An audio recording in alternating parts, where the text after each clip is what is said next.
एकनाथी भागवत अध्याय 8 श्लोक क्रमांक 40. अवधूत दत्तात्रय आणि यदुराजांचा संवाद चाललेला आहे. आता अवधूत दत्तात्रय यदुराजाला 24 गुरुचं वर्णन सांगतात. आता आपण पिंगला विषयीचं वर्णन पाहतोय का नाही. आता ऐका. संसार कृपे पतितम विषयर मुषित क्षणम ग्रस्तम कालाहिना आत्मानम कोण्यास्त्रा तुम्हीश्वराः. या संसारूप खोल विहिरीत पडलेल्या विषय लुलुपतीने ज्याचा विवेक नष्ट झाला आहे, अशा कालरूपी सर्पाने ज्याला ग्रासले आहे, अशा आत्म्याला तारणारा दुसरा कोण समर्थ आहे. श्लोक क्रमांक 40. संसार लक्षण कूप अंध तेथ विषय दृष्टी विषयांध पडून गेले अंधांध बुद्धिमंद उपायी. ब्रह्माधिक देवता समर्थ असतानाही त्यांना सोडून भगवान श्रीकृष्णाच्याच भक्तीची मला आवड का आहे. ब्रह्माधिक देवता समर्थ असतानाही ब्रह्माधिक देवता ह्या चुकलंय आपलं काहीतरी. संसार लक्षण खूप अंध तेथे विषय दृष्टी विषय अंध पडून गेले अंधांधी बुद्धिमंद उपायी. म्हणजे संसाराचे स्वरूप खोल अंधार असणाऱ्या विहिरीप्रमाणे आहे. संसाराचे स्वरूप कसं आहे? खोल अंधार असणाऱ्या विहिरीप्रमाणे आहे. केवळ विषयाकडे दृष्टी ठेवून आंधळे झाले लोक त्यात पडून अधोगतीला गेलेले आहेत. प्रत्येक जण काय करतोय? विषयाकडे दृष्टी ठेवतोय आणि विषयाकडे दृष्टी ठेवल्यामुळे ते आंधळे झालेत. आपलं जे खरं रूप आहे ते त्यांना ते दिसत नाही. का दिसत नाही? कारण ते विषयाकडे पाहिजे. त्यांची नजर कुठे? त्यांची विषयाकडे. कसं आपलं माहितीये का? आपण समज एखाद्या काय वाचन करत असेल, आपण आपलं एकटं किंवा आरती करत असेल, त्यावेळेस आपलं चित्त कुठं असतं? जर ते आरतीमध्ये असेल तर ठीक आहे, जर आरतीमध्ये नसेल म्हणतो आरती, पण चित्तामध्ये जर विषय असेल ना, तर मग ते आरतीचं आपल्याला फळ मिळेल का? नाही मिळणार. तसं जीव काय करतोय? तसं त्याचं सगळं लक्ष कुठे? विषयांकडे. आणि त्यामुळे विषयांकडे असल्यामुळे काय होतंय? ते ह्या अंधरूपी विहिरीमध्ये पडल्यामुळं ते संसार काय होतात? ते अधोगतीला गेलेले सगळे प्रत्येक जण जेवढा जीव पडला ते या विहिरीमध्ये, संसारूपी विहिरीमध्ये पडलाय ना, आणि ज्याचं संसारूपी विहिरीमध्ये पडून ज्याचं लक्ष कुठे? विषयांकडे, ते सगळे जीव कुठे गेलेत? अधोगतीला गेलेत. म्हणून आपलं सुद्धा लक्ष कुठं पाहिजे? त्यामुळे आपलं सुद्धा लक्ष त्या विषयाकडे नाही पाहिजे. नाही आपण सुद्धा काय होऊ? अधोगतीला जाऊ. ते कल्पान जळी बुडाले वासना कल्लोळी कोवळले दंभ मदादी जळचरी तोडिले तृष्णेचे पडले कदर्मी.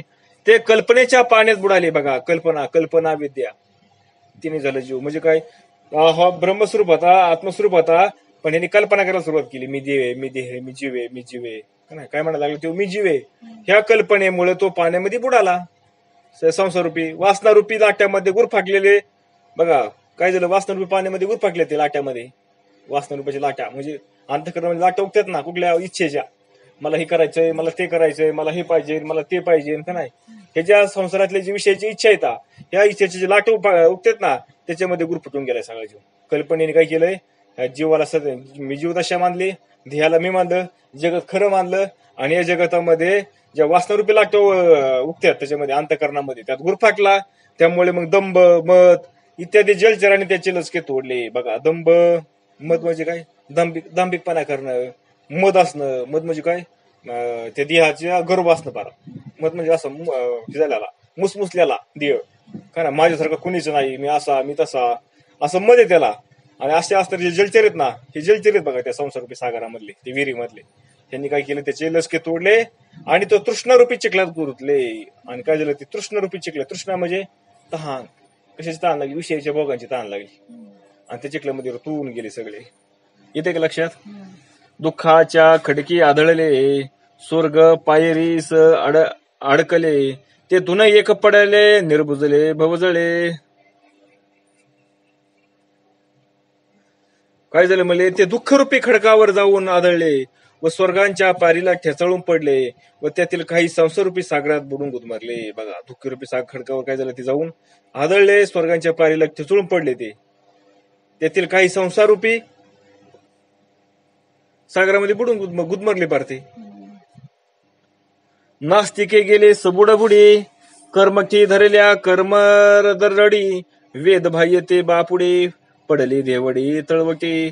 त्यापैकी नास्तिकांना तर जलसमाधीच मिळाली. बघा, जे नास्तिक आहेत ना, त्यांना जलसमाधीच मिळली, ते परत उभेच नाही राहिले. कर्मक संसारिकांनी निरनिराळ्या अनुष्ठानाच्या दरडी गाठल्या. जे कर्मक संसारी होते ना, कर्मक म्हणजे नुसतं कर्म करणारे, विषय बघ असा की कर्म करणारे असे आहेत ना, यांनी काय केलं, निरनिराळ्या अनुष्ठानाच्या दरडी गाठल्या, म्हणजे अनुष्ठान करायला लागले ते. म्हणजे कोणतं कर्म,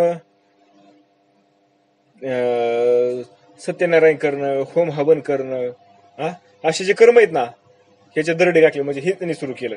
पण वेदबाह्य आचरण करणारे विचारे देवडीच्या खाली वाढकले. पण जे वेदबाह्य आहे ना, पण काय असे काय पण असे काही कर्म करायचे वेदाने सांगितलं नाही की ही करू नका, असे कर्म जे करणारे आहेत ना, ते कुठं अडकले, ते बिचारे दिवडीच्या खाली, म्हणजे त्या कपारी आतमध्ये जे असतात, ते सागरामध्ये विहिरीचे जे कपारे ना, त्या कपारीमध्ये अडकून पडले. निंदेचे मूळ काटे फुटून निघाले उफराटे, द्वेषाचे पाथर मोठे हृदय फुटे लागता. ते निंदारूपी काटे त्यांना बसले, द्वेषरूपी मोठे दगड लागून त्याचे हृदय विजीर्ण झाले.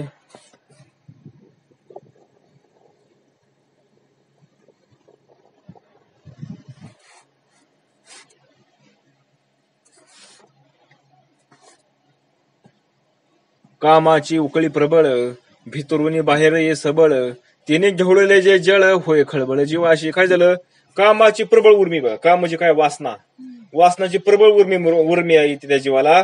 त्यामुळे त्याच्या ठिकाणी आतून मोठ्या जोराने उठली. काय उठली, आतून, आतमधून वासनेची उर्मी उठली, आणि सर्व जळाची मोठी खळबळ उडाली. सगळं पाणी काय लागलं, हलायला लागलं, आणि त्याचा जीव कसा वीज झाला. म्हणजे कसं झालं, म्हणजे काय होतंय, इच्छा, वासनाची अंतःकरणामध्ये वासना प्रकट झाली ना, वासना प्रकट झाली, त्याला वाटतं मला कधी मिळेल, मला कधी मिळेल. त्याला बेचैन होतो जीव, काय होतो, बेचैन होतो, बेचैन. त्याला वाटतं मला आता लगेच मिळावा, माझी लगेच इच्छा पूर्ण व्हावा. जसा तुकाराम महाराज सांगतात, ज्याला वेगळी मासोळी तास आहे तुका तळमळ मिळाली. पण कुणासाठी, भगवंत प्राप्त व्हावं म्हणून त्याला तळमळ लागली तुकाराम महाराजांना. तसं याला ते विषय मिळाला म्हणून तळमळ लागलेली. त्याच्या अंतःकरणामध्ये अजिबात थोडी पण स्थिरता राहिली नाही. त्याला वाटतं मला लगेच विषय मिळावा, कधी मला विषय मिळेल. भक्तांना काय वाटतं, भगवंत कधी मिळेल, आणि ह्याला वाटतं मला विषय कधी बघायला मिळते.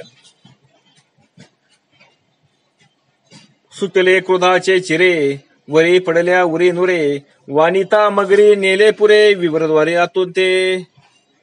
तशी स्थितीत वरून क्रोधाचे चिर सुटले आणि डोक्यावर पडले बघा. आणि तेवढ्यामध्ये काय झालं, वरून क्रोधरूपी चिरे सुटले, म्हणजे काय, दगड पाडला, कपारीचा दगड आहे ना, असा पडला. कोणता, क्रोधरूपी दगड पडला, कुठं, डोक्यामध्ये. तेव्हा काहीच बाकी उरले नाही, काही नाही, स्त्रीरूपी सुचरणी उडून गेले. तेव्हा त्याचं काही शिल्लक राहिलं नाही. आणि काही नाही, काय केलं, जे स्त्रीरूपी सुसुरे आहेत ना, स्त्रीरूपी सुसुरे म्हणजे मगरी, काही जे जीव आहेत ना, जे पुरुष आहेत ना, त्यांना त्या स्त्रीरूपी पुरुषांना काय केलं, ते स्त्रीरूपी सुसुरीने म्हणजे मगरींनी काय केलं, त्याला त्यांच्याकडे खिचून घेतलं, आणि त्यांच्या नादी लागून त्यांचं वाकड होऊन गेलं. ते इथं अवघ्यांशी एकसरे, गिळले काळे काळ अजगरे, विखे घारले थोर घोरे, ज्ञान पाठी मोरे सर्वांशी. काळरूपी अजगराने सर्वांना गिळून टाकलेले आहे. आणि तसं पाहिलं, काळरूपी म्हणजे मृत्यू, त्या मृत्यूरूपी अजगराने सगळ्यांना काय केलेलं आहे, गिळून टाकलेलं आहे. आतापर्यंत ठेवलाय कुणी काळ रूपाने, एक तरी वाचलाय का आतापर्यंत? मग आतापर्यंत एकच नाही वाचला, मला इथून पुढे कोण वाचेल का? इथून पुढे कोण वाचणार नाही. म्हणजे त्याच्या विषयाने सर्वांना ज्ञान पारखे झाले बघा. आणि काय झालं, त्यामुळे पारखे म्हणजे ज्ञान कुणाला मिळाना, या काळरूपी मगरामुळं, अजगरामुळं.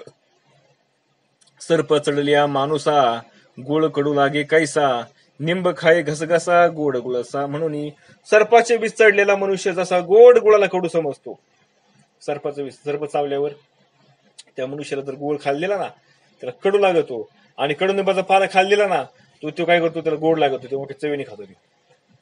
साप चावलेले माणसं असं म्हणतात. तसं ह्या जीवाला काय होतं, विषय गोड लागत यात आणि परमार्थ कडू लागतो. कारण ज्ञानेश्वर महाराज पण म्हणतात, विष विषयाचा पडी पाडू, गोड परमार्थ लागे कडू, आणि कडू विषय तो जीवाशी झाला, कडू विषय तो गोडू जीवाशी झाला.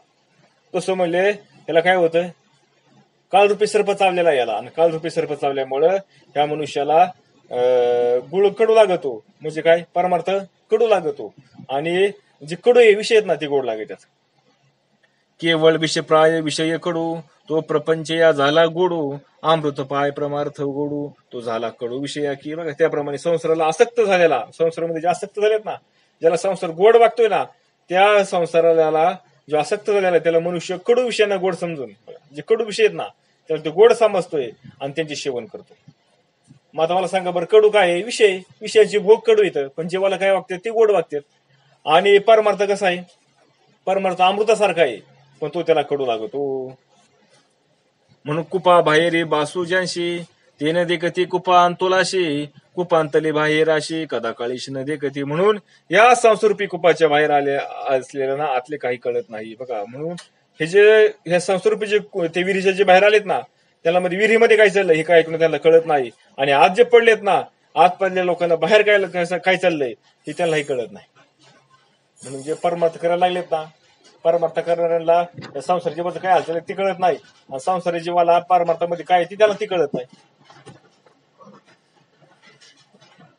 मग याशी या पीडित या जीवाशी काढावया दिवसा नव्हे कोणाशी तुझं वाचून ऋषिकेशी पाववेगीशी कुपळवा. म्हणून ती पिंगलवेशा म्हणते, हे ऋषिकेशा, अशा पीडित जीवांना बाहेर काढण्याचे धैर्य तुझ्या वाचून दुसऱ्या कोणाजवळ नाही.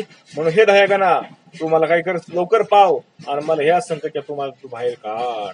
असं कोण म्हणतंय?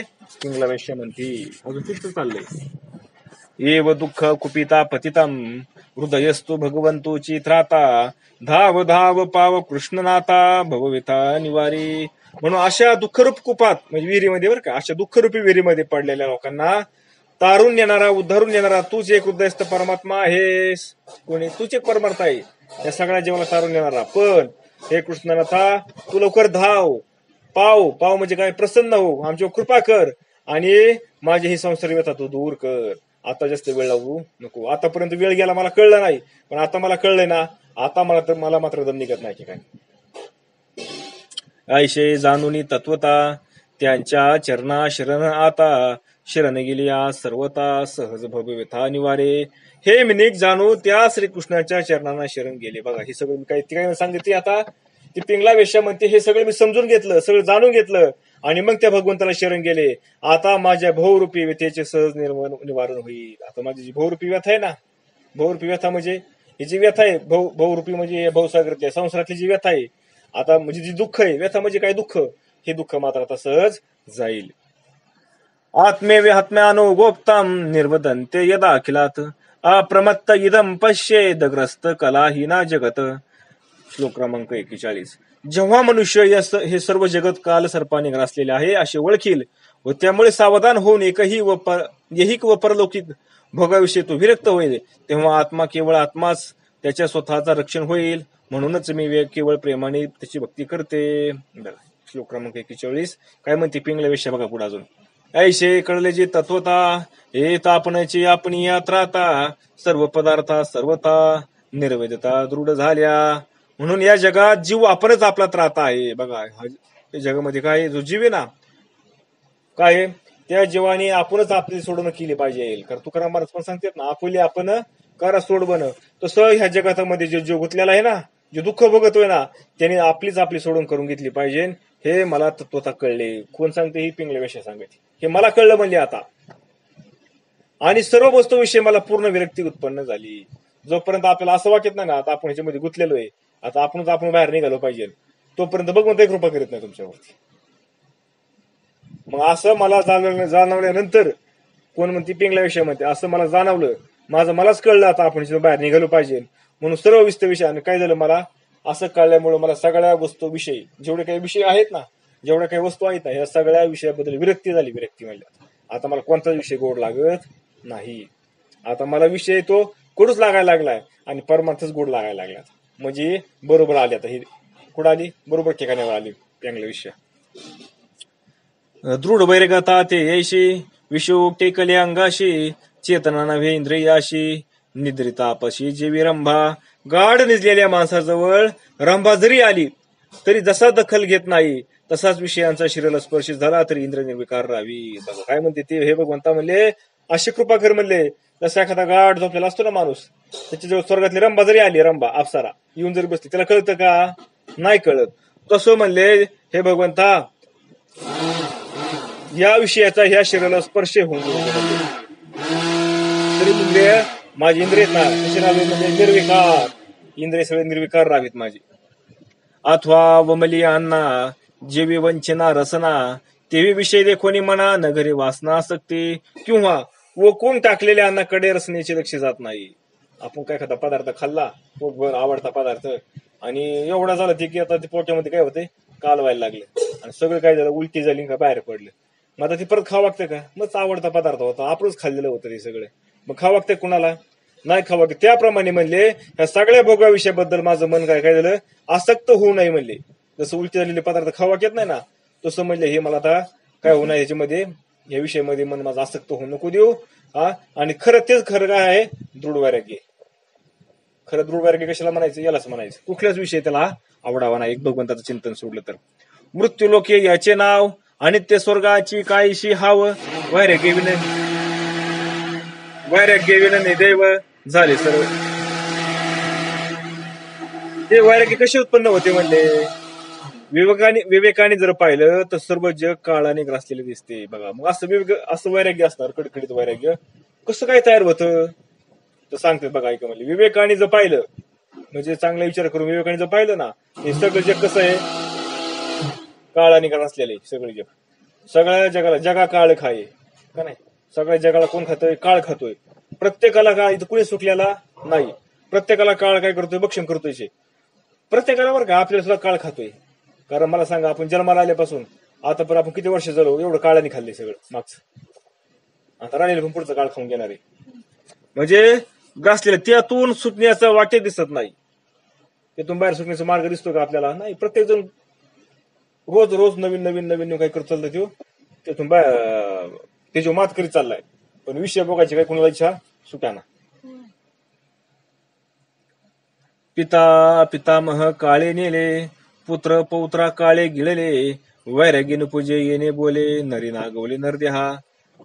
वडील गेले, आजोबा गेले, पुत्र गेले, नातू गेले, पंतूही गेले, सर्वांना काळाने गिळले आहे. काय केले? सगळ्यांना काळाने गिळून टाकले का नाही? आजा गेला, पंजू गेला, बापही मसना गेला, देखत नातू पंतू तोही तैसा झाला का नाही?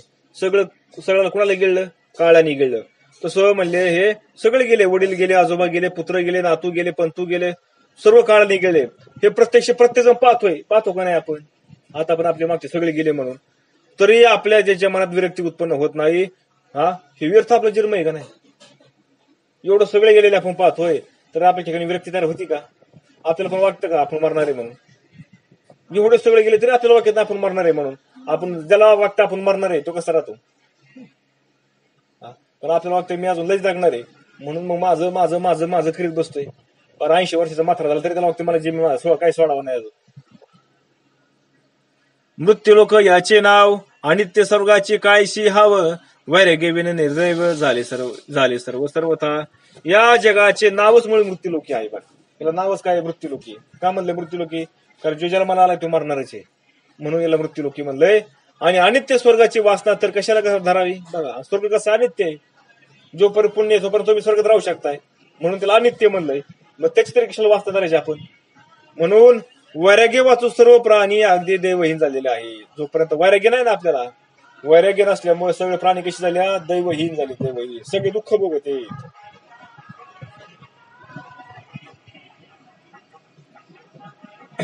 ब्राह्मण वाच एव विवस्था मती दुराशाम, कांता तरशजाम, चित्वपशामस्तायाम, शय्यामुपवेशेषसा. श्लोक क्रमांक 42.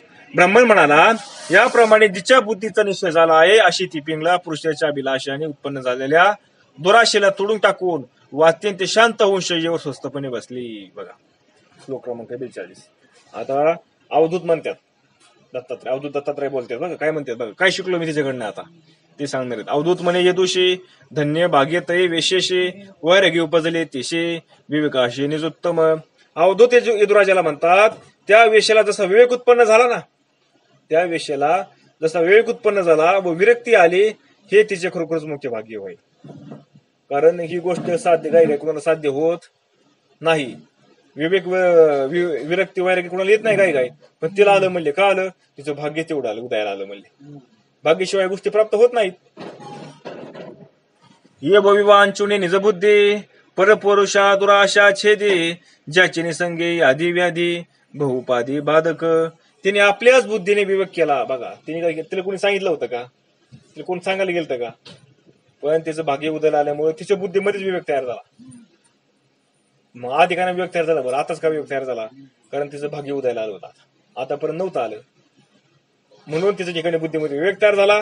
आणि अनेक आधी व्याधी उपाधी, अनेक व्याधी उपाधी यांच्या ज्या बाधा उत्पन्न करणाऱ्या परपुरुषाविषयी दुर्वासना घालवली. आधी व्याधी जी उपाधी आहेत ना, याच्या संबंधाने असणाऱ्या ज्या परपुरुषाविषयीची इच्छा होती तिला, तर ती कोण वेश्या होती ना, म्हणून ती परपुरुषाची इच्छा करायची. पण हे सगळे जे बाधा होते ना, ह्याची दुर्वासना होते ना, या सगळ्या निघून गेल्या. कशामुळे गेल्या? एक विरक्ती आल्यामुळे. एक काय आली? विरक्ती आल्यामुळे सगळ्या वासना निघून गेल्या. जे उपाधीचे ने कोडे, जन्म मृत्यूचा पुरू चढे, दुःख भोगाचे साकडे, पाडे रोकडे जीवाशी. ज्या उपाधीने जीवावर दुःखाचे संकट ओढवते. बघा, जी उपाधी अशी की त्या उपाधीने जीवावर काय होतंय? दुःखाचं संकट ओढवते. उपाधी म्हणजे काय? देह. ह्या देहाच्या मुळे, मी देह मानल्यामुळं या जीव काय सगळं दुःखच बघायची पाळली का नाही? मी देह मानल्यामुळं दुःख कुणामुळे बघावं लागत आपल्याला? देह मानल्यामुळं, जीव मानल्यामुळं. आणि जन्म मृत्यूचा फेरा येतो, आणि मी देह मानल्यामुळे काय दुःख बघायचं, आणि दुःख केलेलं जे कर्म आहे ना ते फेडायला येतं आपल्याला. आता जास्त करून आपल्याकडनं पापच होतं, दुःख बघावं लागतं. मग जन्माला येतो, परत जन्माला आला की परत मरतो, मेला की परत जन्माला येतो. ही सारखं रडगाडग चालूच येतच. कशामुळे? मी देह मानल्यामुळे. येणे वैराग्य विवेक बळे, छेदुने दुराशेची मुळे, उपरम पावले एक वेळे, निजात्म सोहळे ते भोगी. त्याच्या दुराशेची मुळे तिने विवेकयुक्त वैराग्याच्या शास्त्राने तोडून टाकली. बघा, मग तिने काय केलं? तिने त्या विवेकाने, बरं का, विवेकयुक्त असणारी वैराग्य आहे ना, त्या वैराग्याने, त्या वैराग्यरूपी शास्त्राने तिने काय केलं? हे दुराशा म्हणजे वाईट असणारी जी आशा आहे ना, त्या वाईट असणाऱ्या आशेची सगळी मुळे तोडून टाकली. आणि त्यामुळे ते लगेच तिचे मन शांत झाले, मन स्थिर झालं तिचे एकदम. आता अजिबात त्या मनाला चंचलता राहिली नाही. आणि असे असणारे स्थिर झालेलं म्हणे ना, स्थिर झालेलं मनच ते परमात्म्याची प्राप्ती करून देत असते. आणि ते आत्मरूपात सुखी झाली. बघा, पुढे सुखी झाली ती आत्मस्वरूपात सुखी होऊन गेली. म्हणून नित्य सिद्धो सुखदाता, तो हृदयस्तू कांता श्रिता, विकल्प सांगुनी चित्ता, वेगे हृदयस्था मानली.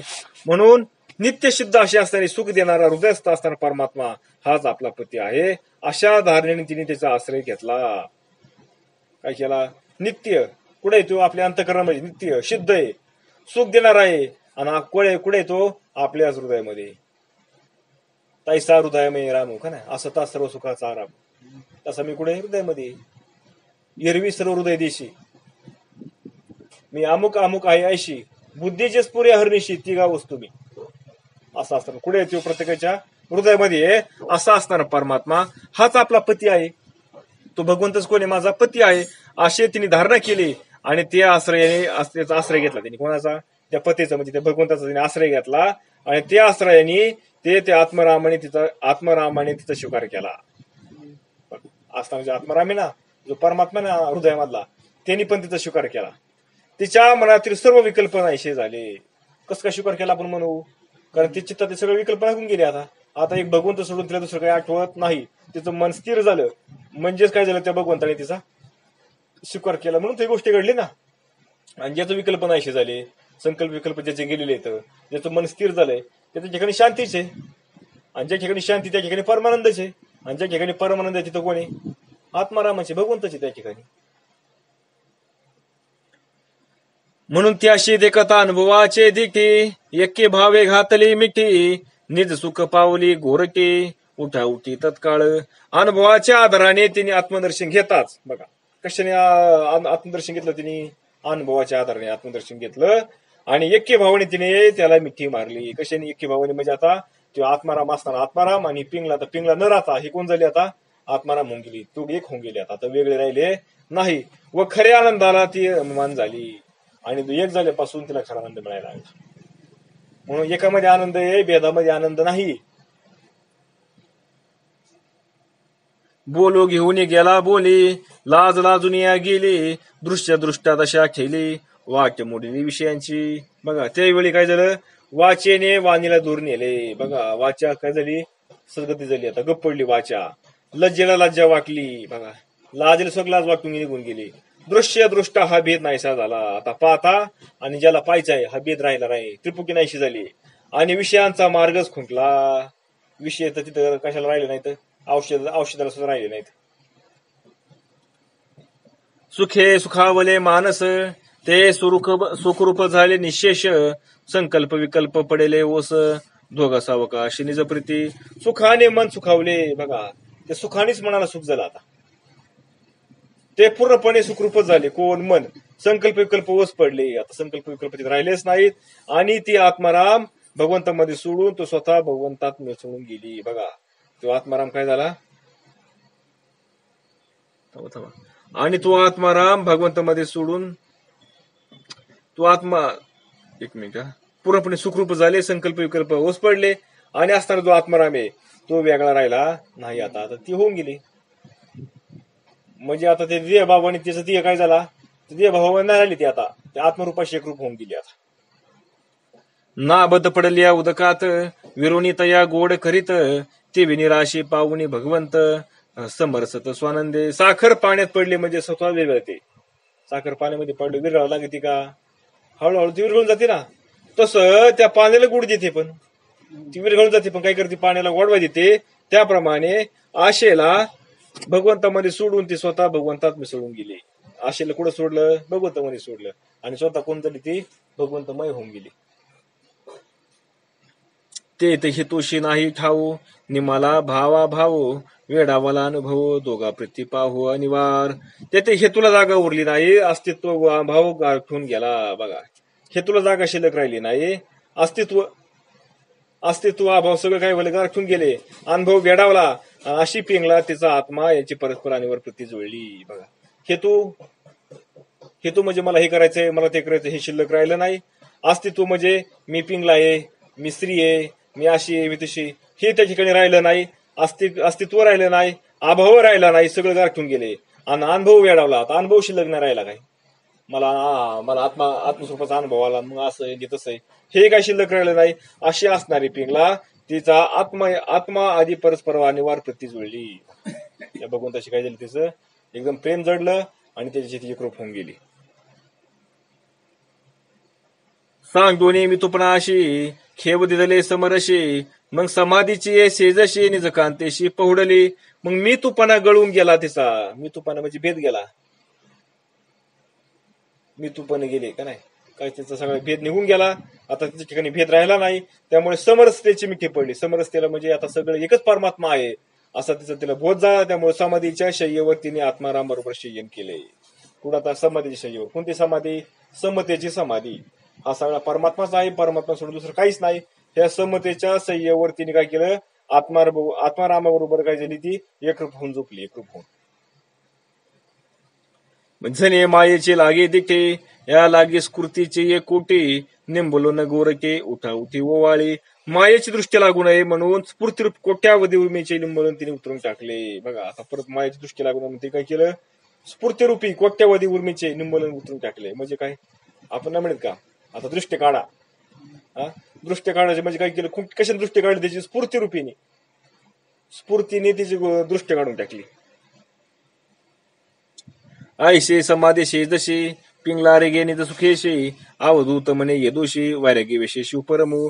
अशा प्रकारे ते समाधीरूप शय्येवर पिंगला आत्मसुख बरबू लागले आणि तिला वैराग्याची शांती प्राप्त झाली. असे सांगून अवधूत आता यदुला राजाला पुढे सांगतात. बघा, अशी समाधी लागली पाहिजे बरं का. वैराग्य छेदिले आशापाश, पिंगला झाली गा निराश, निराशेची असमा साहस, सुख संतोष सर्वदा. पिंगलेचे आशेरूपी पाश तिनेच वैराग्याने तोडून टाकले आणि तिने रिच्छ झाली. त्यामुळे तिला निजानंद आणि संतोष सापला. बघा, काय केलं तिने? कसं काय झाले तिला आत्मसुख प्राप्त? कारण तिने स्वतःच काय केलं? स्वतःच बरं का, आशारूपी पाश तिने तोडला. पाश म्हणजे काय? बंधन. आशेचं बंधन तिने तोडून टाकलं आणि वैराग्याने कशाने तोडलं? तिने वैराग्याने तोडलं आणि निरच्छ झाली, म्हणजे इच्छा झाली. आता तिला कसली विषयाची इच्छा राहिली नाही. त्यामुळे तिला निजानंद प्राप्त झाला. आपल्या सुख ठिकाणी सगळं आशा पाश गेले ना, सगळं इच्छा आशा गेल्या ना, की आपल्याला काय होतं? सुख मिळत असतं. पण आपल्याला भरपूर आशा येतात, स्वप्न येतं, त्यामुळे मिळत नाही आपल्याला सुख खरं त्या परमात्म्याचं. आशा ही परम दुःख, नैराश्य परम सुखम, यथा संचिद्ध कांतांशम, सुख स्वशप्प पिंगला. हा श्लोक क्रमांक 43. अवधूत सार्थत्व सांगत होते. आशा म्हणजे परमसुख, वैराग्य म्हणजे परमसुख असे मानून पुरुषाविषयीची आशा सर्वथा सोडून पिंगला सुखाने आपल्या शय्येवर झोपली. आशा तेथे लालूपता, आशे पाशी आशे दिनता, आशा तेथे ममता, आशे सर्वदा नाचती. जिथे आशा असते तिथे दिनपणा ममत्व हे सतत वाढलेले असतात. बघा, ज्या ठिकाणी आशा असते त्या ठिकाणी काय होतं, ममत्व म्हणजे माझं माझं माझं, दिनपणा का नाही, दिनपणा म्हणजे हे दिनपणा म्हणजे काय, असं लहानपणा, तिथे लहानपणा आणि ममत्व सतत वाढलेले असते. ममत्व ममत्व म्हणजे हे माझं ते माझं ते माझं ते माझं असं सगळं वाढलेलं असतं. कशामुळं, आशामुळं. आशो लुलुपता आशेपाशी दिनता, आशेपाशी महाशोक, आशा करावे महाधोक, आशेपाशी पाप आशेक, आशेक तिष्ठत. आशा असेल तिथे महान शोक बसत असतो. ज्या ठिकाणी आशा आहे ना त्या ठिकाणी काय शोक आहे. शोक शोक म्हणजे काय, दुःख. ज्या ठिकाणी आशा असते ना त्या ठिकाणी दुःख असतं. आशा फार मुक्ती पापे घडून आणते. का दुःख असतं, तर आशा म्हणजे काय, मला मिळावा, मला मला म्हणजे कुणाला हे देहाला मिळावा. काय मिळावा, जेवढं काय दिसतंय ना सुखाचं, चांगले भोगत ते सगळं मला मिळावा असं वाटतं. म्हणून त्यासाठी काय करायची पाळी आहे ना, काय जरी करायची पाळी आली तरी चाललं. त्यामुळे काय होतं, त्या आशेमुळं पाप होतं. पाप पाप म्हणजे काय होतं, एखाद्याला दुखवायचं, त्याचं त्याच्या ह्याचं कशाचं अधिकाराचं आपण खायचं, त्याला द्यायचं नाही, त्याला फसवायचं, त्याला लोबाडायचं, हे पाप त्याच्याकडनं होत असतात. कशामुळे, आशेमुळे होत असतात. आणि पाप आणि आशा सतत बरोबर उसत असतात. ज्या ठिकाणी आशा असते त्या ठिकाणी पाप असणारच, आणि ज्या ठिकाणी पाप असतं त्या ठिकाणी आशा असणारच. म्हणून प्रत्येकाने ठरवायचं, आता आपल्यापाशी आशा आहे का, आपल्याला काय वाटतं काय मिळावा, आणि ज्याला मिळावं वाटत असेल ना त्याच्या ठिकाणी पाप आहे म्हणायचं. आशेपाशी अधर्म सकळ, आशा मानिना विटाळ, आशा नेणे काळ वेळ, कर्म सकळ उच्छेदी. आशे जवळ सर्व अधर्म तत्पर असतात. बघा, जेवढे काय अधर्म आहेत ना, अधर्म अधर्म कशाला म्हणायचं, जे शास्त्राच्या विरुद्धच्या हे काय कर्म आहेत ना, शास्त्राच्या विरुद्ध जे अनुकरण आहे, आचरण आहे, त्याला अधर्म म्हणायचं. आणि सगळे कुठं असतात, आशेजवळ असतात. आशेचे सोबत येते हे सगळे. आशाला काही वर्जन असते, त्याला काही वर्जन असतं काय, ही नाही ती नाही ती नाही, त्याला सगळं मिळावं लागतं. म्हणून काळ वेळ पाहत नाही, ते सत्कर्माचा उच्छेद करून टाकते. ती कधी काळ बघत नाही, कधी वेळ बघत नाही. जे सत्कर्म असेल ना, म्हणजे वेदाने सांगितलेलं कर्म आहे, त्याला ते तोडून टाकी ते. आणि मला फक्त मला पाहिजे आता, मग कसं काय मिळालं मला. एखाद्याला मारून मिळू दे, एखाद्याला फसून मिळू द्या, किंवा एखाद्याला काय म्हणजे त्याला पार काय त्याची वाट लावून का, जसं असेल तसं फक्त मलाच मिळालं पाहिजे, याला म्हणायचं आशा. आशा अत्यंत जाते उपाशी, नित सेवन आशे पाशी, आशानं सांगे मेल्याशी, प्रेतापाशी नितशे. आशेमुळे माणूस आदमाच्या भजनी लागतो. बघा, आशेमुळे काय होतो, आदमाच्या मार्गी लागतो. निंदे माणसाची सेवा करतो. तो काय करतो, जे निंदा असतात ना माणसं, आता मला सांगा, पुजाऱ्यांचे लोक संघ जातात का, जातात त्यांना वाटतं ना आपल्याला काहीतरी मिळावं म्हणून, म्हणून त्यांच्या बरोबर जातात का नाही. हे काय, त्याला कारण काय, आशा. मेल्यानंतर माणसाबरोबर संस्कार रूपाने आशा जातच राहते. बघा, आपण म्हणतो आता एकदा मेला म्हणजे सुखे नाही, सगळं तो मेले सुखेत नाही. जरी मेला ना, देह पडतो फक्त. हे अंतःकरणाचे विषय बघा, हे सगळे सूक्ष्म देहाचे. आशा हे जे काय होतं, वासना, आशा वासना जे आहेत ना, या त्याच्याबरोबर जात असतात. आणि परत जन्माला आला की त्याच्याबरोबर परत येत असतात या. म्हणून आशा उपजली अनंताशी, नीच वामनत्व आले त्याशी, आशा दिन केली देवाशी, कथा कायशी इतरांची. हो, मग त्या अनंताच्या जगदीश्वराच्या मनात आशा उत्पन्न होताच त्याला वामन रूपाचं वामन अवतार त्याला घ्यावा लागला. त्या भगवंताला वाटलं, काय वाटलं, देवाला काढो, स्वर्गातले जे देव आहेत ना त्यांचं राज्य त्यांना परत द्यावा. म्हणून कुणाला हे करायचं होतं, म्हणून त्या भगवंताने वामन अवतार धारण केला. आणि बट्ट रूप धारण करावे लागले त्याला. जर त्या भगवंताला जर आशेमुळे काय करायला अवतार लिहावं लागलं तर आपल्यासारख्याची काय अवस्था आहे. म्हणून जगाचा जो नित्य दाता, तो आशेने केला भिके सबता, वैर्याचे द्वारे झाला मागता, द्वार पाळता ते नित्याशी. जगता तो परम उदार म्हणून प्रसिद्ध आहे. कोण, वामन कसा प्रसिद्ध आहे, उदार म्हणून. त्या जगदीश्वरालाही आशेने भिक्षा मागवायच लावले आहे. बघा, असं असताना जगदीश्वर आहे ना, जो परमात्मा आहे ना, त्याला स्वतः आशेने काय गेलंय, भीक मागायला लावलंय. गेलता ना 3 भूमी जमीन मागायला बळीराजाकडे, का नाही मागायला गेलता का नाही, कशामुळे गेलता, आशेमुळेच गेला. आणि वैऱ्याच्या दारात उभे केले, द्वारपाल व्हावे लागले आहे. आणि 3 भूमी जमीन राहिली बाजूला, त्यांनी मागितली, त्यांनी पण दिली. आणि शेवटी काय झाला, त्याला पातळात घातला आणि त्याच्या दारामध्ये ह्याला राखण करायला बोलावं लागलं.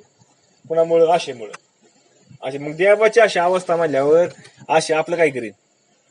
म्हणून आशा तेथे नाही सुख, आशे पाशे परम दुःख, आशा सर्वाशी बाधक, मुख्य दोषी ती आशा. म्हणून जिथे आशा असते तिथे सुख नसते. जिथं वागतं ना आशा, मला मिळावा, माझं मला मिळावा, मला पाहिजे, ते मला पाहिजे, हे मला पाहिजे, सगळं मला पाहिजे, हा असं जे असतं ना त्याच्या ठिकाणी त्याला सुख नसतं. का नसतं बरं सुख? त्याला सगळं पाहिजे म्हणल्यावर त्याला सगळं मिळत नाही का? त्याला मिळतं की सगळं, पण तरी सुख का मिळत नाही त्याला? एक वस्तू आली ना त्या वस्तूचं ती सुखी भोग घेत नाही. त्याला वाटलं दुसरी वस्तू मला पाहिजे, फक्त पाहिजे, भोगायची नाही, फक्त पाहिजे, फक्त काय करायचं पाहिजे, म्हणून त्याला सुख लागत नाही. पराकाष्ठेची दुःखच असते बघा. पराकाष्ठेचं काय होत असतं, दुःख मिळत असतं. आशा सर्वांना त्रस्त करते. काय करते? आशा सगळ्यांना त्रास देते. म्हणून मुख्य दोष जर कोणता असेल तर तो म्हणजे आशा हाच होय. सगळ्यात मोठा दोष असेल ना जीवामध्ये कोणता आहे तो? आशा आहे, आशा. म्हणून ज्याशी आशा निशेष जाये, तोची परम सुख लाहे, ब्रह्मादिक वंदती पाये, अष्टम सिद्धी राहे दाशित्वे. ज्याची आशा पूर्णपणे नाहीशी होते त्याला परम सुखाला लाभ होतो बघा. ज्याची आशा काय झाली पूर्णपणे नाहीशी झाली ना त्यालाच काय होतो? परम सुखाचा अनुभव येत असतो. कोणाला पण अनुभव येत नाही. आशा गेल्या पाहिजे सगळ्या. आशा पास गेला भावा भाव, आशा सगळ्या गेली पाहिजे. म्हणून ब्रह्मदेवालाही त्याचे पायदाराविषयी वागते. ब्रह्मदेव सुद्धा काय करतात? त्याचं पायदारा वागतं. आठही सिद्धी त्याच्यात आशा होतात. कोणाच्या? ज्याची आशा गेली त्याची. ब्रह्मदेव सुद्धा वागतं. आपण त्याला जाऊन त्याच्या पायाला आपण नमस्कार करावा. जास्त अष्टमा सिद्धी आहेत ना त्या सिद्धीला सुद्धा वागतं. त्याची आशा गेली ना आपण त्याच्याकडे जाऊन राहावा. त्याने आपला काय करावा? आपला स्वीकार करावा. निराशांचा शुद्ध भाव, निराशा पाशी तिष्ठे देव, निराशांचे वचन पाहो, राहू देव नुलंगी बघा. निरिच्छा माणसाची भावना शुद्ध असते. निरिच्छा म्हणजे ज्या इच्छा रहित आहे ना त्याला कशाची इच्छा नाही याचा भाव शुद्ध असतो. ज्याला इच्छाच नाही म्हणल्यावर तो कसं कुणाला वाटलं बरं त्याचं मला मिळावं म्हणून? त्याच्या मनात असतं का तसं काही? नाही. पण लोकांच्या मनामध्ये तसं असतं. म्हणून लोकांना वाटतं तो पण तसा असं आपल्यासारखा आहे का नाही? म्हणून त्या भगवंताला सुद्धा वागतं. ज्याच्या ठिकाणी इच्छा नाही ना कसली त्या भगवंताला सुद्धा वागतं आपण त्याच्या जवळ राहावा. किंवा राजा किंवा देवही निरिच्छ माणसाचा शब्द मानतो. राजा असून किंवा देव असून जो इच्छा रहित ना त्याचा शब्द ऐकत असतो देव सुद्धा. म्हणून आपण इच्छा रहित व्हावा, आशा रहित व्हावा आपण. ते देव मिळत नाही आपल्याला. निराशत्वाचे सदबुद्धी, निराशत्वाचे विवेकनिधी, चारी मुक्ती पदोपदे, नैराश्यादी वंदते. जो निराश असतो तो सद्बुद्धिमान विवेकाचा भांगार असतो बघा. जो कसा निराश असतो म्हणजे निराश असतो म्हणजे काय? सगळ्या विषयावर जो निराश असतो ना तोच खरं सद्बुद्धिवान आहे. ज्याला कुठल्याच विषयाची अपेक्षा नाही ना तोच खरं चांगल्या बुद्धीचा महात्मा आहे. आणि त्याच्या खरंच खरा विवेकाचा भांगार येतो. आणि चारही मुक्ती त्याला सतत वंदन करत असतात. आता आपल्याला काय व्हायचं माहितीये का? आपल्याला विषय पण प्राप्त हो देव मिळावा असं नाही ना म्हणणार. तुम्हाला विषय पाहिजे ना मग विषयच बघा. देव नाही मिळायचा. ज्याला विषय नको आहेत ना मग त्याला देव तो जरी म्हणला देव नको विषय नको असं जरी म्हणला तरी देव त्याच्याकडे चालत येतो. त्याच्याकडे मी तो नाही ना तुला विषय नाही लागत म्हणलं मग तुला माझा स्वीकार करावाच लागेल. तो म्हणतो नाही मला नको तू तरी म्हणतो नाही पण मला मी तुझ्याशिवाय राहू शकत नाही. असं काय माहिती. म्हणून निराशा तीर्थाचे तीर्थ, निराशा मोक्षाचा अर्थ, निराशे पाशी परमार्थ, आशा तिष्ठत निरंतर. म्हणून निराश्य माणसापाशी सर्व तीर्थ ज्याच्या ठिकाणी इच्छा नाही ना कसलीच असा असताना जो महात्मा आहे त्या महात्म्याच्या ठिकाणी सगळे तीर्थ त्याच्या चरणाला नमस्कार करायला त्याला. निराशा हेच मुमुक्षचे धन आहे. म्हणजे मुमुक्ष असेल ना त्याचं खरं धन कोणतं आहे? निराशा, आशा रहित राहणं हेच खरं मुमुक्षचं धन आहे. त्याला मुमुक्ष म्हणल्यावर का मग ते साधकन तिथं लांब राहिलं पुढं. जे मुमुक्ष आहे ना त्याच्या ठिकाणी आशा नसते कुठली त्याला मुमुक्ष म्हणलंय. म्हणून निराशेजवळ परमार्थ नित्यवास करतो. जाण निराशा ते पाशी, वैरागी होऊन आशे दाशी, निराशे पावया हरनिशी, ऋषिकेशी चिंतितो. विरक्ती निराशेची दाशी असते. विरक्ती कोण आहे? निराशेची दाशी आहे.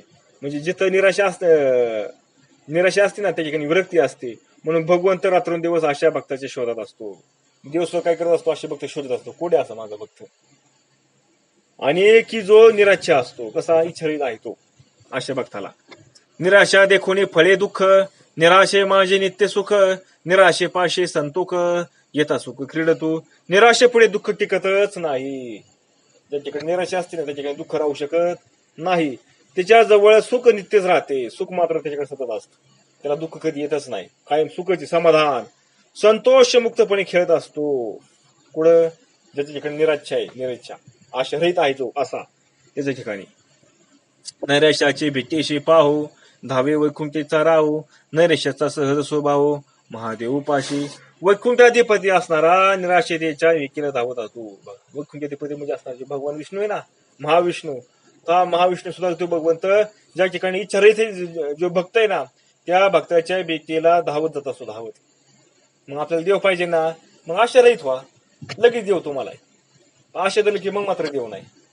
आशा रहित बिलकुल कसलीच आशा करायची नाही, कसलीच इच्छा करायची नाही. असं झालं की लगेच देव, लगेच त्याच क्षणी तुम्हाला देव मिळतो लगेच. पण आपल्याला मात्र अख्ख्या संसाराची इच्छा आहे, कसं काय मिळत बसायचा आपला. देव मिळावा ही पण इच्छाची आपल्याला. आपल्याला देव मिळावा ही पण इच्छा नकोय. देव मिळावा ही सुद्धा इच्छा आपल्याकडे नाही पाहिजे. विषयाची नाहीच नाहीच, पण देव सुद्धा नाही पाहिजे. असं असेल तर मग देव होम पळत पडित असतो, त्याला देवाला खरं म्हणतात त्याच्याशिवाय.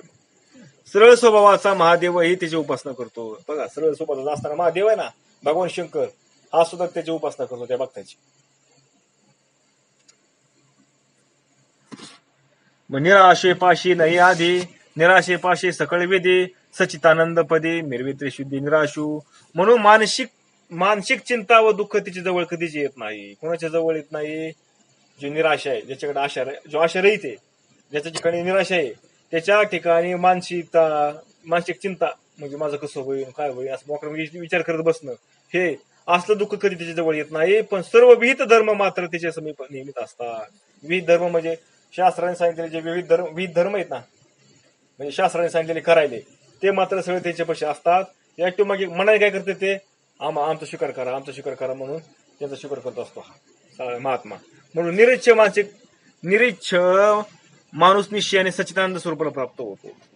सच्चिदानंद म्हणजे सच्चित असा आनंदाचे स्वरूप आहे ना, त्या स्वरूपाला माणूस प्राप्त होतो. कोणता? निराशाचा असणारा, निरीच्छ असणारे माणूस. म्हणजे इच्छा रहित झालं पाहिजे आपलं पहिलं. आणि इच्छा रहित कोण असतो? मुमुक्ष असतो. मग तू साधक होतो, मग तू सिद्ध झाला. म्हणून एक कोणी निराशेच्या नावा, थोराला देव घेतेशे धावा, त्याशे देखुनिया खेवा उर्पणावा विसरला. बघा, ह्या निराशेचे नाव ऐकताच महादेवाला तिला भेटाविषयी वाटले. ज्या ठिकाणी निराशा असते ना, निराशा, ज्या ठिकाणी निराशा असते, अशा निराशेला ज्या ठिकाणी असते त्या ठिकाणी जो महादेवाला तिला भेटावं वाटतं. निराशेला, कुणाला? निराशेला. म्हणजे निराशा कुठं असते? जो इच्छा रहित झालेला असतो ना, त्याच्या ठिकाणी असते. आता त्या ठिकाणी कोणी, त्या ठिकाणी निराशा म्हणजे भगवंत कुठे येणार? तिथंच येणार का नाही? भगवंताकडे आपल्याला जायची गरज आहे का? मग नाही. पण त्यासाठी आपण काय केलं पाहिजे? इच्छा रहित झालं पाहिजे, इच्छा रहित.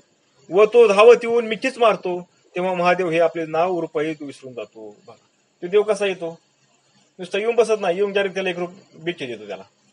आणि त्यांनी बेग दिले ना की तो महादेव आपलं मी महादेवेन, मी देवेन, काही सगळं विसरून जातो तो. म्हणजे थोडक्यात त्यांनी काही सांगितलंय, तुम्हाला ते परमात्म्याची प्राप्ती करून घ्यायची ना, तुम्ही फक्त आशा रहित व्हा. ज्या ठिकाणी तुमची आशा सुकली की लगेच देव तुम्हाला भेटला. पण आशा सुकली पाहिजे, विरक्ती आली पाहिजे आपल्याला. या संसारातलं काहीच नको आपल्याला असं वाटलं पाहिजे, लगेच देव भेटतो. ते निराशेचा जिव्हाळा पाहुणे वेश्या पिंगला, जार पुरुषाच्या मुळा सोयीस मुळा छेदिती झाली. निराशा प्राप्त होताच पिंगलेने जाराच्या सहवासाच्या आशेने मुळे छेदून टाकले. बघा, त्या निराशा प्राप्त झाली त्याला, इच्छारही झाली ती. आणि इच्छारही झाल्यामुळं त्या पिंगलेने जे जार पुरुष येतं, त्या जार पुरुषाच्या सहवासाचा तिने सगळा आशेचा मूळ छेदून टाकले. आता तिला पुरुष मिळावा अशी इच्छाच राहिली नाही. जे आशे पाशयाचे छेदन, त्याची समाधीचे निजस्थान, जे निज समाधी पाहुणे पिंगला जाण पोहडले. आशारूपी पाशा तोडणे हे समाधीचे राहते घर आहे. बघा, समाधी कुठे राहते? ज्या ठिकाणी आशा निघून जाते त्या ठिकाणी समाधी येऊन राहते. म्हणजे आशा फार खतरनाक येते, ती गेली पाहिजे ना आपली आशा. मग हर एक विषयाची आशा असेल ती सगळी गेली पाहिजे. म्हणून ते घर पिंगळेला मिळाले आणि तिने तिथे विश्रांती प्राप्त केली. म्हणून आशा रहित असताना जे घर आहे ना, ते पिंगळ्याला मिळालं आणि त्यामुळे पिंगळ्या त्या ठिकाणी राहिले. म्हणून तिला काय आत्मानंदामध्ये ती मग्न झाली. सर्व वर्णा माझी ओखटी, कर्मपाता निंद्य दृष्टी, ते वेश्य पावन झाली सृष्टी, माझी वाक्यपुटी कथा चित्ती. सर्व वर्णामध्ये हीन व जिचे कर्मही नीच होते. बघा, सगळ्या वर्णामध्ये कसं होते? ती हीन होती ना, वेश्या होती ना ती, म्हणून सगळ्यात हीन येते. आणि कर्म पण तिचं कसं आहे? हीन आहे. म्हणून अशी पिंगला वेश्याही ही लोके विरक्तीच्या म्हणजेच निराशतेच्या आधाराने पावन झाली. बघा, पण अशी असणारी पिंगला सुद्धा काय झाली? वेश्या इच्छा रहित झाल्यामुळे बरं का, आशा रहित झाल्यामुळे ती काय झाली, त्या ठिकाणी पावन झाली. म्हणूनच तिची कथा मला आठवली. म्हणून काय म्हणतात अवधूत, म्हणून ती कशी झाली, वेश्या असून, स्त्री असून बरं का, स्त्री असून, वेश्या असून तिने इच्छा सोडून दिल्या, आशा सगळ्या सोडून टाकल्या. त्यामुळे बघून तर तिथं लगेच प्रकट झाला. म्हणून मला ती काय झाली म्हणले, तिची मला आठवण झाली म्हणले. अवधूत सांगते यदुराजाला, या लागी वैराग्य परते, आन साधन नाही येथे, कृष्ण थापके उद्धवा ते, आल्हाद चित्ते प्रबोधी. मग याच तर वैराग्यासारखे दुसरे चांगले साधन नाही, जीवाला वैराग्यासारखे दुसरं साधन नाही, असे श्रीकृष्णाने उद्धवाच्या पाठीवर हात फिरून सांगितले. बघू श्रीकृष्ण सांगतात ना उद्धवाला, काय सांगतात बघू श्रीकृष्ण उद्धवाला, यदू आणि अवधूत चाललेला संवाद. म्हणून अवधूत सांगे यदोशी, प्रत्यक्ष वेद बाह्यता वेश्येशी, तो निराशा होता मानशी, निज सुखाशी पावली. मग तो यदू अवधूत संवाद पुढे सांगू लागला. यदूला अवधूत म्हणाले की राजा, वेश्येला वेदांचा अधिकार नसतानाही तिच्या मनात आशारहित स्थिती प्राप्त होताच तिला आत्मसुखाचा लाभ झाला. बघा मला सांगा, स्त्रियांना वेदाचा अधिकार आहे का? स्त्रियांना वेदांचा अधिकार नाही, आणि त्याच्यातही ती वेश्या आहे. तरी सुद्धा तिने काय केलं, इच्छा रहित झाल्यामुळं, आशा रहित झाल्यामुळं तिला काय झालं, ती स्थिती प्राप्त झाली आणि आत्मसुखाचा लाभ झाला. फक्त काय केलं तिने, आशा सोडून दिल्या. आशा सगळ्या सांसारिक जी विषयांच्या आहेत ना, तिने आशा सोडून दिल्या. आणि ज्या ठिकाणी ज्या वेळेस आशा सुकली तिच्या ठिकाणी लगेच भगवंत प्रकट झाला. म्हणून काय करायचं, फक्त आपल्याला आशा सोडायची. आशा त्याशिवाय आशा सोडल्याशिवाय विरक्ती येत नाही, आणि विरक्तीशिवाय भगवंत भेटत नाही. म्हणून या लागी काया वाचा चित्ते, उपासावे निराशते, या परते परमार्थते साधने इथे दिसेना. म्हणूनच काया वाचा व मन या तिन्ही क्षेत्रातून आशयाची हकलपट्टी करून तिथे विरक्तीची स्थापना करावी. म्हणून काय करावा, काया वाचा, काया म्हणजे ध्यानी, वाचा म्हणजे ह्या बोलण्याने, आणि मनाने, तिन्ही क्षेत्रातून काय करावं, आशयाची हकलपट्टी करावा. म्हणजे देहात पण आशा राहिली नाही पाहिजे, शब्दात पण आशा राहिली नाही पाहिजे वाणीमध्ये, आणि मनात पण काय राहिली नाही पाहिजे, आशा राहिली नाही पाहिजे. तिने ठिकाणी आशा निघून गेली की मग त्याला भगवंत भेटतो. आशा गेली म्हणजे विरक्ती आली म्हणायचं, मग त्याला वैराग्य आलं म्हणायचं, आणि मग देव भेटतोय. आणि आशा ती विवेक वैराग्य का नाही, विरक्ती ही कुठे येतं, मुमुक्षाला पाहिजेत. ही मुमुक्षाची आवड साधन आहे ती सगळी. आणि मग तिथं पुढे साधक होतोय, मग ती सिद्ध झाला. आपण साधक झालो तरी आपल्या ठिकाणी जुन्या गोष्टी नाहीत. इतके उत्तम परमार्थ साधन जगात दुसरे नाही. काय सांगते भगवंत, एवढं सोपं साधन ह्या जगात दुसरं कोणतंच नाही. म्हणून इतर जितुके साधने तितुके निराशे कारणे, ते निराशा साधले जेणे परमार्थ त्याने लुकेला. म्हणून इतर सर्व साधने हे निराशेच्या उदयासाठीच आहेत. जेवढी काही साधने आहेत ना, ज्याला वाटतं ना आपल्याला परमार्थ नाही व्हावा त्याने ती करावा, का ते सक्सेस होतच नाही ती साधनं. म्हणून एकदा निराशा मनात पक्की बांधली की परमार्थ साधणं शक्य होते. मनामध्ये फक्त मनाने घेतलं पाहिजे, आपल्याला काहीच नको, फक्त काहीच नको आपल्याला, भगवंत सुद्धा नको आपल्याला, बस फक्त कर्म करत राहायचं. दिवसांनी फक्त कर्म करत राहायचं, कसलीच इच्छा करायची नाही. असं एकदा झालं नाही की त्याला देव भेटला. कृपा जाकळीले अवधूताशी, यदोशी धरून या पोटाशी, निराशता हे जे ऐसे आवश्यकतेशी साधावी. म्हणून अवधूताच्या मनात परमकृपा उत्पन्न झाली, आणि ते यदूला जवळ घेऊन म्हणाला, राजा अशी ही विरक्ती ती आवश्यक अंगी बांधून घे. म्हणून हे राजा, यदुराजाला सांगतात ना अवधूत की हे राजा, अशी जास्त विरक्ती ना तू तुझ्या अंगामध्ये बांधून घे, मग तुला माझ्यासारखं काय मिळेल, आत्मानंद मिळेल. एक जनार्दनी शरण, त्याची कृपा परिपूर्ण, तोच्या आशा पाशा छेदून समाधान पाव. एकनाथ जनार्दन स्वामींना शरण आहे, आणि त्यांची पूर्ण कृपा होताच सर्व यहपडुकीच्या आशयांचे पास तुटतात आणि पूर्ण समाधान प्राप्त होते. म्हणून इथे श्रीमद भागवते महापुराणे 11 स्कंदे यदु अवधूत संवाद एक कार्तिकाय अष्टमाध्याय. श्रीकृष्णार्पणमस्तु. या प्रकारे 8वा अध्याय समाप्त झाला. श्रीकृष्णार्पणमस्तु. पुंडलिकावतार विठ्ठल श्री ज्ञानदेव तुकाराम पंढरीनाथ भगवान की जय. माऊली ज्ञानेश्वर महाराज की जय. जगद्गुरु संत तुकाराम महाराज की